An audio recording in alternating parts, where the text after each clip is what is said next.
Have you ever wondered what Amsterdam is all about? Don't just read about the culture that has accepted cannabis. Experience it firsthand with CS Travel's Sensible Amsterdam Tour with NORML. Travel to one of Europe's most beautiful cities this January for an educational and recreational visit to a city that regulates cannabis like alcohol. CS Travel has arranged an exclusive visit for reform-minded Americans that includes a private tour of some of Amsterdam's most renowned coffee shops, educational seminars with coffee shop proprietors, local law enforcement, members of the Cannabis Retailers Association, and NORML staff. Entertainment includes a special evening at the Boom Chicago Comedy Club, canal tours, visits to the city's many museums, including the world-famous Van Gogh Museum.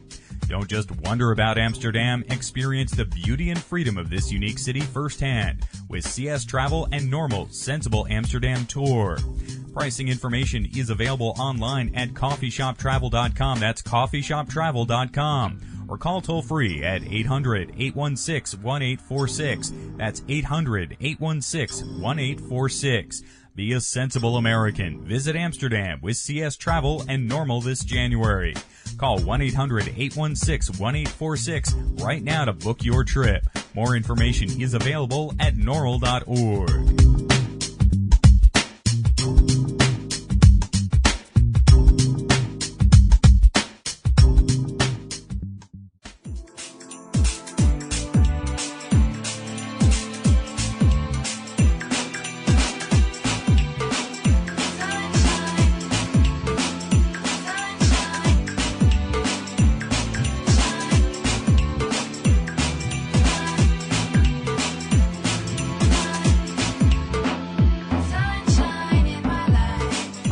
And distributed by the National Organization for the Reform of Marijuana Laws in Washington, D.C.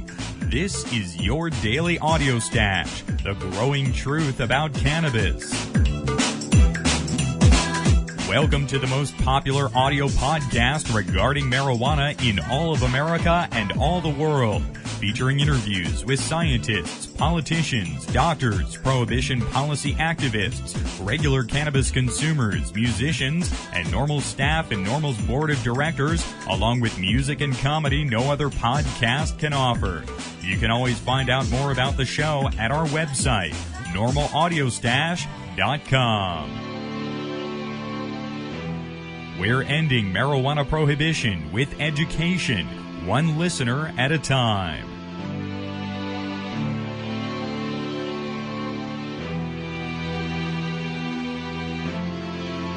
Welcome back to NORML's Daily Audio Stash. Today, it's Wednesday, October 24th. I'm your host, Chris Goldstein. Take a moment to join us at NORML right now to help end marijuana prohibition in America. Just visit norml.org to make your donation or join NORML today. We have another great audio stash for you today. We're going to start things off with a news special from Boston, Massachusetts. Keith Strupp, NORML's founder, was up there today in his first court appearance regarding his arrest at the Boston Freedom Rally for smoking a joint with High Times associate publisher Rick Cusick. They appeared in court today. We'll get a chance to check in with Keith and his attorney in the case, Steve Epstein from Massachusetts. Also, we get a chance to check in with Dr. Keith Saunders, the director of MassCan NORML. They're lobbying the Massachusetts legislature today there at the State House regarding 4 separate decriminalization and medical marijuana bills. So all that here today in our news special coming up first. After that, we're going to speak with Dr. Mitch Earlywine in our weekly Cannabis Science segment. Mitch and I discuss a brand new article published in the journal Nature. This article covers a broad range of topics regarding the medical uses of cannabis, cannabis science, the cannabinoid receptor system, but also talks about the legislative and political debate regarding cannabis in our societies. Very interesting article. That's up today in our Cannabis Science segment. Let's open things up with our news special today from Boston.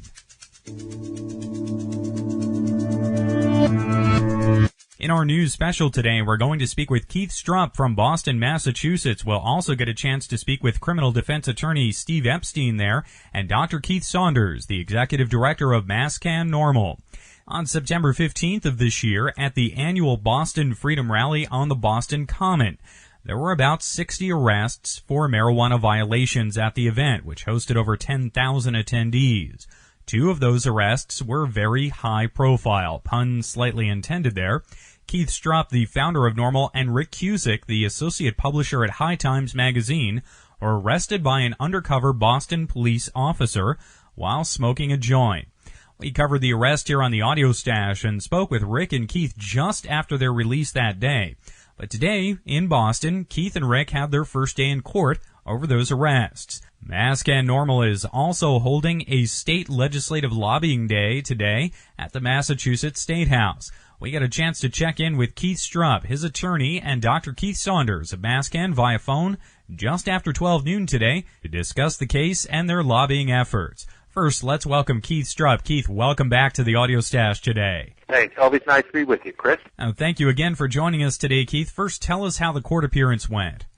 Well, it was routine. It was a procedure that they have here in Boston, in Massachusetts, that's not exactly replicated in all other states. But what it is, it's a magistrate's hearing where they try to sort out the cases that they're not prepared to move forward with and dismiss them and separate those out. And then for those they are comfortable moving forward with, they issue an official complaint and give us a date where we have to show up for our arraignment. We met with the magistrate, and he did, in fact, issue the complaint. The arresting officer was there. Sometimes they don't show up. Sometimes they decide not to pursue the charge. I think in this case, frankly, with a third of a joint at issue, I doubt seriously they would have pursued it, except that I suspect when they read in the press that it was the founder of NORML and the publisher of High Times magazine, it probably made it more of interest to them than it would have otherwise been. So nothing much happened. We were not asked to enter a plea or anything, and of course we would have entered not guilty if they would have asked us. But we now have a court date of November 7th for our arraignment, when we are supposed to be back up in Boston for the next hearing. Our step, by the way, now is that we will go ahead and form a defense team. We've got a number of good NORML lawyers here in Massachusetts, and I think many of them would be only happy to serve on the defense team.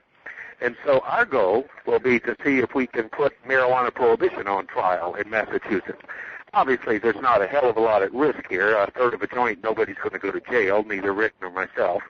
So it really is just a matter of if the state of Massachusetts insists on spending several $1,000s to try us for a third of a joint of marijuana, well, that gives us an occasion to hold a hearing on the constitutionality of their current marijuana laws. And that is precisely what we expect we'll do over the coming months. And this has turned into a lobbying day there at the State House. Tell us about what's going on there. I'm walking around right now with the Mascan folks, and in fact, both Keith Saunders and Steve Epstein are here, and you may want to speak with them when we're finished. They're going systematically through the State House. And by the way, there was a period in my life back in 1983 to 1986 where I lived in Massachusetts and worked at the State House, so it's sort of familiar to me. It feels very much at home. It's a wonderful old building with a great deal of history, and the Mascan folks are going from office to office, leaving information about Mascan and about the need to stop arresting marijuana smokers. The good news is that there are 2 different decriminalization bills currently pending in the legislature, and there are also 2 medical use bills currently pending. And there's some feeling that we just might be able to move one of those bills, maybe a couple of those bills this year. So they're not just wasting their time. In other words, there are 4 different bills that they're registering their support for and letting these elected officials know that there are a lot of people in Massachusetts that do not think marijuana smokers should be treated like criminals.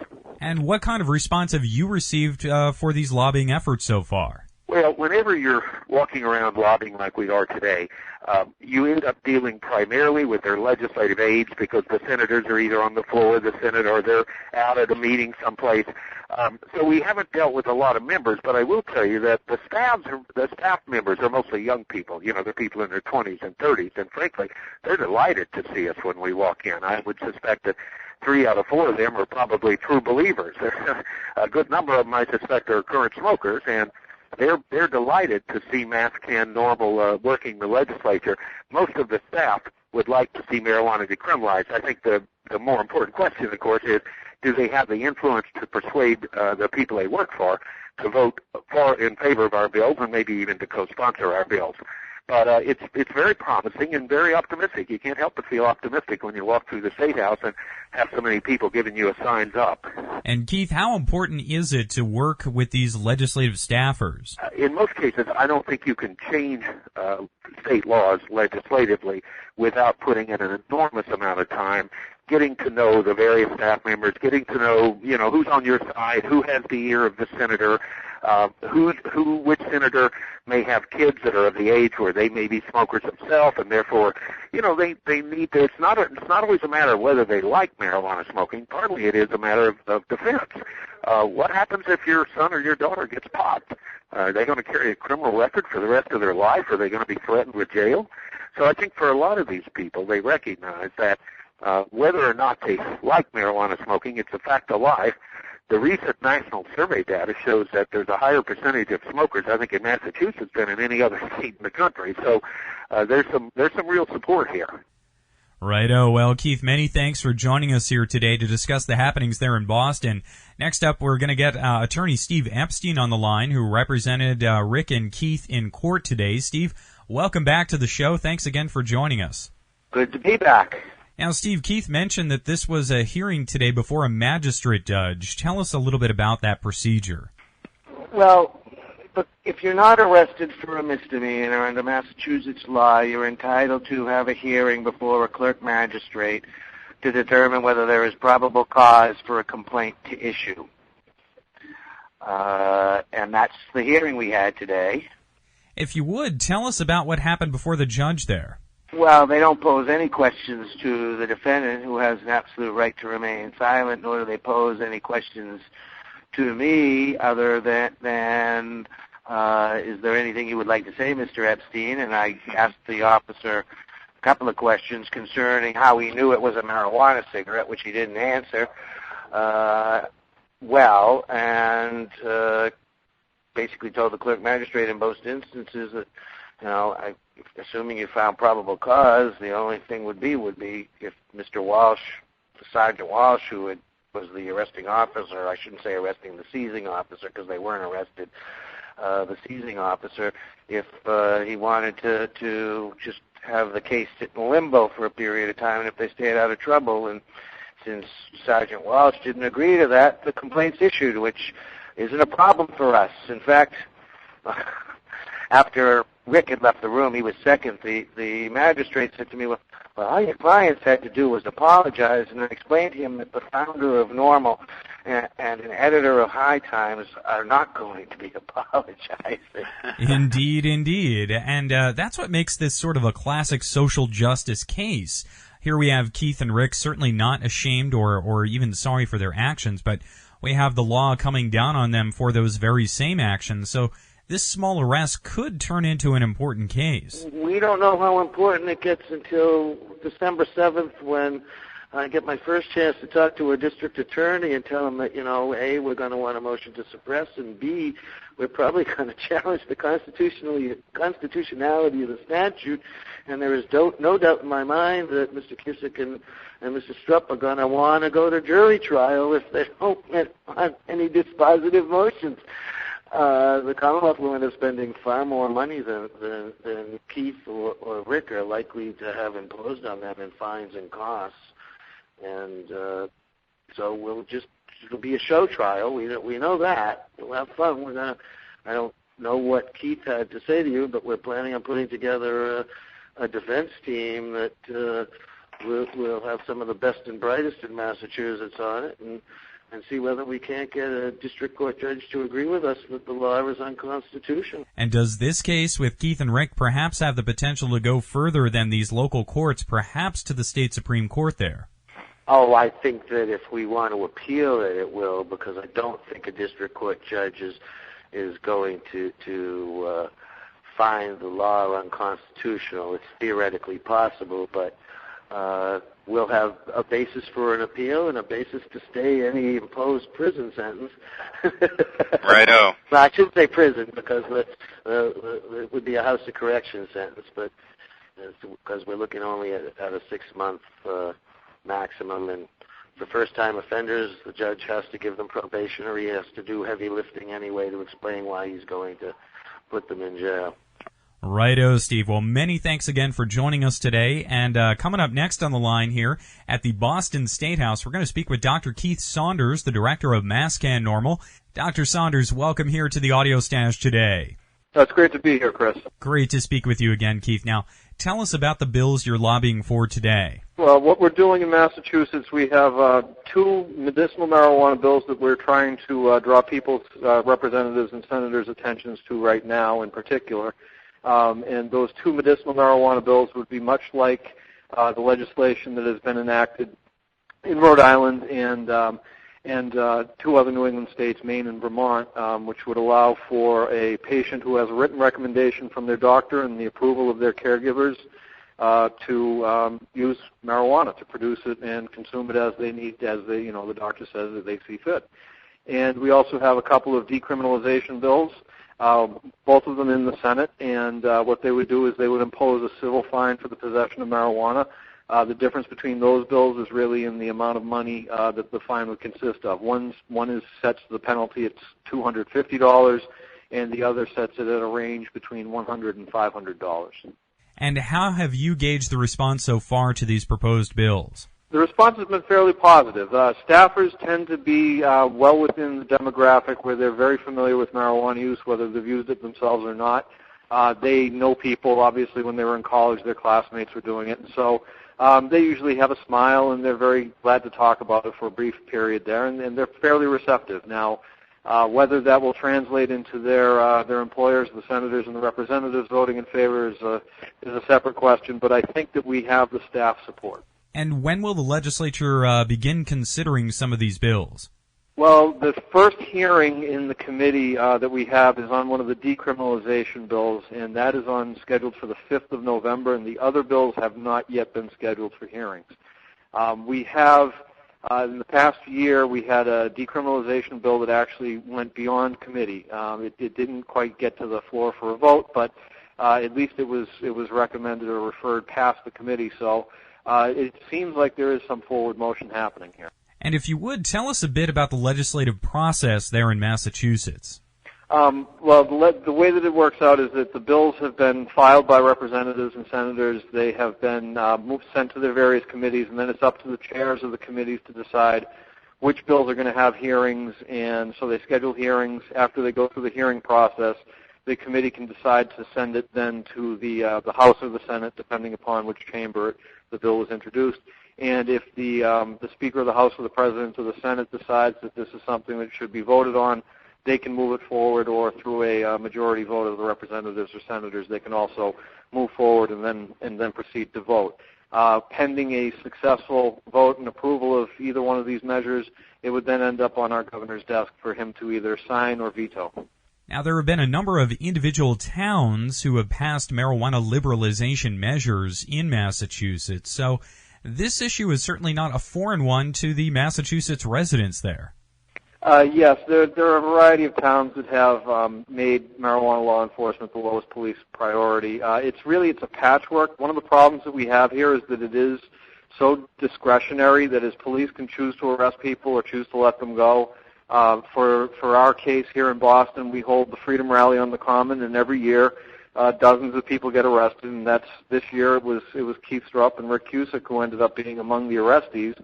And so we have that happen at our event. Meanwhile, the University of Massachusetts Cannabis Reform Coalition holds their extravaganza on Amherst Town Common, and they have 0 arrests. So here you have, point counterpoint exactly in the same state with exactly the same laws. So the arbitrariness is really part of the problem. And I do think there is a real East Coast marijuana culture in the Boston metropolitan area. We're not quite as open and over the top as some of the folks out in the West Coast of Seattle and San Francisco, but according to government data, we have more marijuana users in the Boston area percentage-wise than they have in San Francisco or Seattle. So yes, it's a very popular substance in this area. The public definitely supports us, and we're just hoping that the representatives will catch up to the public's opinion. Well, Keith, I really want to thank you for taking time out from lobbying there today to speak with us here on the Audio Stash. Dr. Keith Saunders, the director of MassCan NORML. Keith, thanks again for joining us today. Oh, it's my pleasure, Chris. Dr. Keith Saunders there from MassCan NORML. We also spoke with NORML's founder, Keith Strupp, and his attorney in his case in Massachusetts, Steve Epstein from Boston, Massachusetts. We have more information about MassCan NORML with links on our website at normalaudiostash.com. You're listening to NORML's Daily Audio Stash. Next up today, it's time for our weekly Cannabis Science segment with Dr. Mitch Earlywine.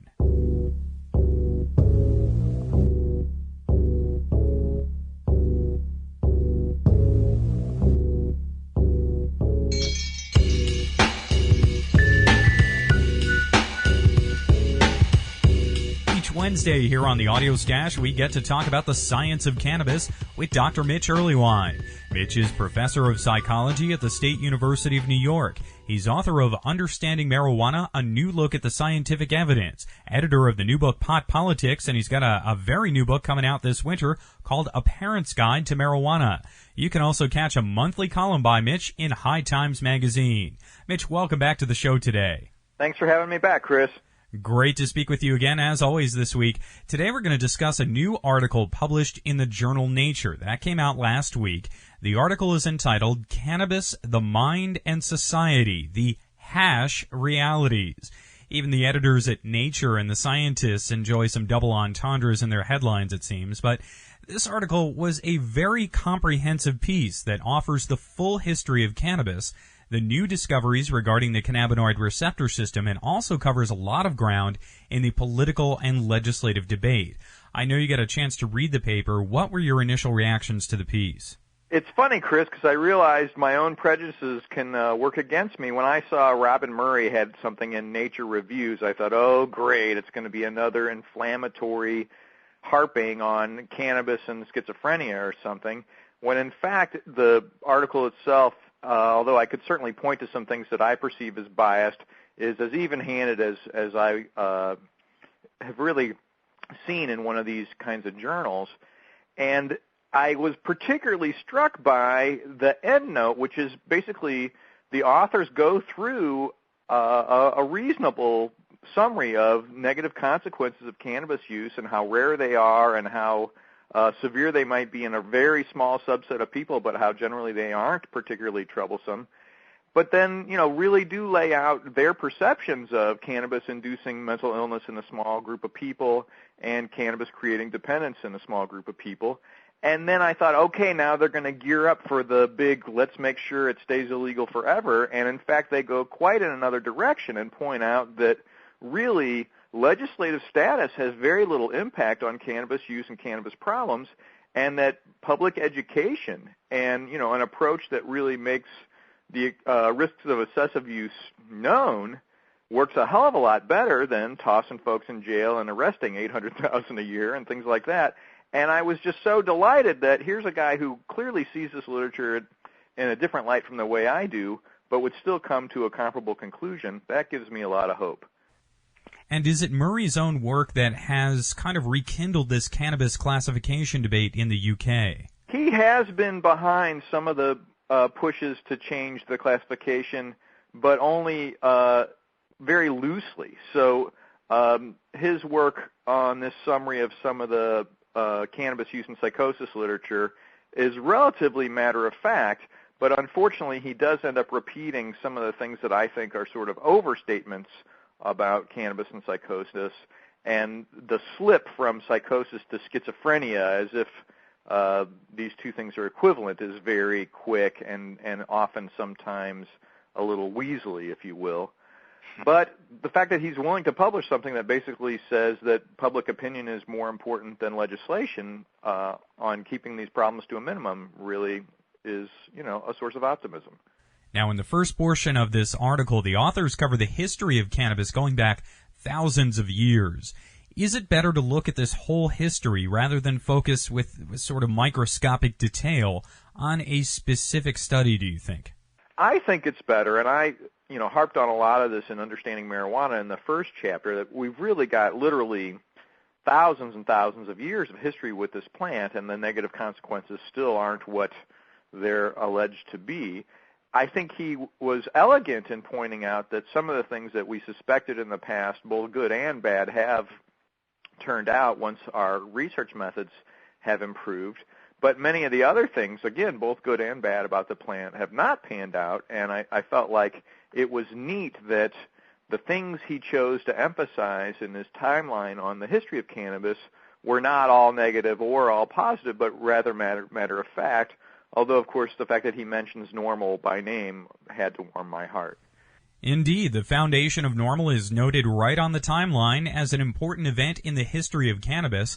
On that same timeline, they note that in the 80s, a statement made by a study conducted by the National Institutes of Health that said, quote, "There is no evidence that cannabis causes permanent health damage, affects brain structure, is addictive, or leads to harder drug use," close quote.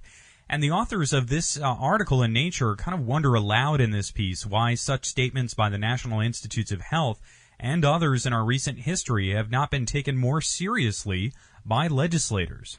I think he mentions, too, that there tends to be this kind of polarization among elected officials, and if they have to actually stand up and say, I personally want to decriminalize marijuana or tax and regulate, that can be suicidal. Whereas alternative approaches where we can get, people to just vote on the floor about a legal policy that would alter our current prohibition, then people are more willing to support things. So some of the recent medical marijuana moves, for example, that may not have had an individual governor or person take a lot of risk, particularly during an election, to support. Later on, once they end up on the floor, these things get unanimous or near unanimous support, and I think that that's a sign that people are behind this change, but often aren't willing to quite jump out and take the risk to make it a prominent component in their campaigns. Also of note in the article, and fascinating to me personally, were these just wonderful diagrams depicting the cannabinoid receptors and how they work. This is a relatively new realm in cannabis science undertaken in the last 15 years, and the diagrams are really the first ones I have seen that so clearly show the inner workings there. Very impressive. Oh, he did a superb job, and I feel like the opportunity to really get a feel for, what is a neuron like and what's really going on right at the sites where two neurons meet can really help us understand not only how does marijuana work, but what's going on with some of the natural cannabinoids, some of the substances that our body makes automatically that fires these as well, 2-AG and, just basically anatomize some of the other things that are the source of pleasure and bliss in our lives that don't involve the plant. Now, some of the article goes to the heart of a presentation you gave at the NORML conference just a couple of weeks ago, talking about cannabis use and psychosis. They spend a fair amount of time and space on this in the article, and the lead author, Murray, has published on this subject previously. Did he take a different approach here? I appreciate that he's trying to take a more matter-of-fact tone about the psychosis literature, and he has added one new study that came out of the UK recently that actually didn't have a very big effect as far as cannabis increasing risk for a psychotic outcome. But you'll note when he tables all these results, some of the big drawbacks of all these studies just aren't part of the big picture. So it's unfortunate, but really only one of these studies looked at schizophrenia per se, a diagnosable disorder that has some genuine impairment. 6 of these top 7 actually didn't require any impairment in order for people to end up in the sort of psychotic group. And these effect sizes are in truth relatively small when you average these out based on what you would normally expect for, say, the risk of tobacco and lung cancer, something that has a big effect. It's always going to be bigger than 2.0. A lot of these are under 2.0, and the average, not from this, but from that big Lancet meta-analysis, was only 1.4. And the range sometimes goes down close to 1. 1.0 means it's basically the same as anybody else's. And clearly we don't have enormous effects on some of these things. The other drawback is they say, oh, and we controlled for psychosis before the people were actually using cannabis. And in fact, that's not the case in a lot of these studies, in part because a lot of these people were, 11, 12, 13 years old when the study began, and it's very difficult to assess some of these symptoms in folks that age and to know how to really take them seriously. I did like the focus on the COMT gene, and that folks who have a special combination of these genes may be the ones who, if in combination with a lot of early use, might be the ones who are raising some of these issues about psychosis. But again, we're talking about really small increases in a disorder that, when it's debilitating, is relatively uncommon, and in fact is considerably rare. Now, they do talk about what you aptly have called schizophrenia light, and this is a schizophreniform disorder that may last about 1 month for individuals. So how important is that? I mean, if we looked at schizophreniform disorder and all of the things that those diagnosed with it are consuming, would you be able to say that, chocolate ice cream causes the disorder as well? Well, the beauty of a lot of these is that they're longitudinal, so at least they're following these folks up later. So there is an opportunity to identify a predictor of a psychotic problem before it actually develops. And some of these, not necessarily chocolate ice cream eating, but some of these correlates are taken out of the effect when they do these analyses. So they'll take out the impact of other drugs in a couple of these studies, and alcohol, which is also, pretty serious problematic trouble for folks with psychotic disorders, and they play those up. But as we've seen in some of the data I presented elsewhere, some of these assessments, not so much in the COMT gene study, but in some of these other ones, are a little bit biased against cannabis users because they ask about things that really involve just sort of a set of deviant activities or slang or use of words in odd ways. And then some of the other issues just concern me about not these studies, but these studies on schizotypal personality disorder, which is also a sort of schizophrenia light that gets some play. There are 5 studies saying, that this is more common among cannabis users. And in fact, people are doing a really poor job of controlling for other drug use. My student, Nicholas Van Dam, has just finished a paper showing that once you take out the dopaminergic drugs like cocaine and methamphetamine that actually are very closely linked to the system that seems to be important in schizophrenia, those effects disappear, and that it's not cannabis that's correlate so much as cocaine and methamphetamine and amphetamine and things like that. And the authors also in the paper go through many of the new medical discoveries with cannabis and the cannabinoid receptors. So even though they're talking about the politics and the broad range of topics, it does also seem that this paper does strengthen the argument for medical marijuana. Oh, and I found it particularly pleasing to see how open this review is to not only just cannabinoid medicine in general, but even smoked cannabis. So it's clear that both the cannabinoid, the CB1 and the CB2 receptor, are really important in the way we function, and the CB2 in particular has a really interesting role in immune function that we don't completely understand yet, and we're learning just about the immune system simply because of the discovery of this receptor. And then they're real matter of fact about, here are what the outcome data say, and here are the data that we need to gather. We just don't seem to have the opportunity to make some of the decisions we need to make because we don't have the appropriate research. So we end up using some of these CB1 antagonists or, these other drugs that are loosely related, but it doesn't quite give us the feel that we need to have. And by having more clinical trials in this domain, we'll really be much, much better at making informed decisions about using cannabis as medicine. But the irony is sort of in the back of my mind always is, look, we've got literally thousands and thousands of people who are benefiting from this. Let's not, make them wait until clinical trials are over. We already know that a lot of this is going on, and I feel like in some places the authors here are kind of winking at us saying, look, everybody knows, increased craving for food, improvement in appetite. Come on, let's let these people have their medicine, because I assure you they're not worried about dependence or some minor respiratory irritation. Now, this isn't the first time a paper on cannabis or even the cannabinoid receptor system has been published in the journal Nature, really one of the most widely read and best-known science journals in the world. But how important is it that this paper, which addresses some of the societal implications, is being explored by scientists in this venue of nature? This is intriguing for me, even on a personal level, because I'm curious if suddenly we'll all be able to publish, cannabis-related research in some of the more prominent journals. When there was a time when those studies ended up kind of in the second and third tier journals more often. But also, I'm hoping that media and policy folks will take this much more seriously. Now, this is a really accessible article. It's got nice illustrations and makes very clear arguments. And then the conclusion is just so compelling that really what we need here is education and not imprisonment. And I'm hoping that a number of media places will sort of get on this and ask Dr. Murray for interviews and just get more correspondence with him in order to get this big idea out that basically alterations in legislative status don't really have the impact that we want, that informed consumers are the best consumers. Righto, Mitch. Well, this has been a wonderful discussion here today. I really appreciate you taking time to speak with us about this important new article in the journal Nature. Happy to help. Thank you again, Mitch.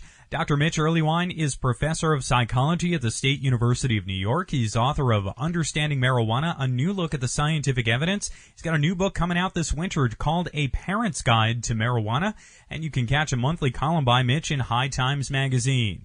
Dr. Earleywine joins us each Wednesday here on the Audio Stash for our Cannabis Science segment. We have links to his books and articles right up on our website at normalaudiostash.com.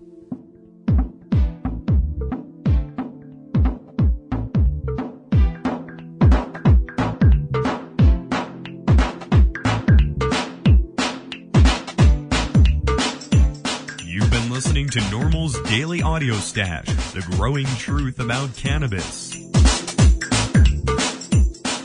Make sure you visit our website at normalaudiostash.com. That's NORMLAUDIOSTASH.com for more information about every day's show. I'm your host, Chris Goldstein. Thanks for listening today. See you at 4:20 tomorrow.